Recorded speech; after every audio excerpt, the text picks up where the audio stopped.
Drapeaux maliens et russes à Bamako. Ce jour-là, sur l'esplanade de la Bourse du Travail, des centaines de personnes réclament la coopération de la Russie, son aide militaire. Une manifestation à l'appel du groupe dit des Patriotes du Mali. Aujourd'hui, on a besoin de Poutine. On a besoin de Poutine. Poutine vient au secours pour aider les Maliens.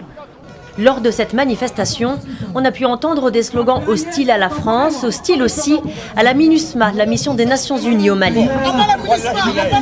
Insurrection djihadiste, violence intercommunautaire, la situation sécuritaire du Mali se dégrade depuis 2012. Nous sommes complètement désespérés et nous demandons l'aide de tout pays qui puisse intervenir. Et puisque la Russie, c'est notre ancien ami, puisque la Russie, c'est le premier ami du Mali, à l'entrée de l'indépendance, donc nous nous retournons aujourd'hui pour demander cette relation avec la Russie pour renforcer l'intervention militaire au sol et dans l'air et surtout les renseignements. Les relations entre Bamako et Moscou sont anciennes. De nombreux étudiants maliens ont étudié en Russie, comme Moriba Koulibaly.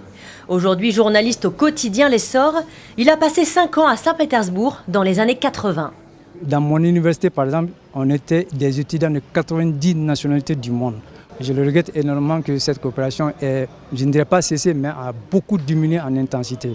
Et je souhaiterais vraiment, si les autorités peuvent y penser et reprendre cette coopération de la formation académique avec la Russie, on a tout à y gagner. Et à l'occasion du sommet Russie-Afrique, le Mali diffuse ce spot publicitaire sur les réseaux sociaux en français. Créer une société en 72 heures. Et en russe. À destination des investisseurs.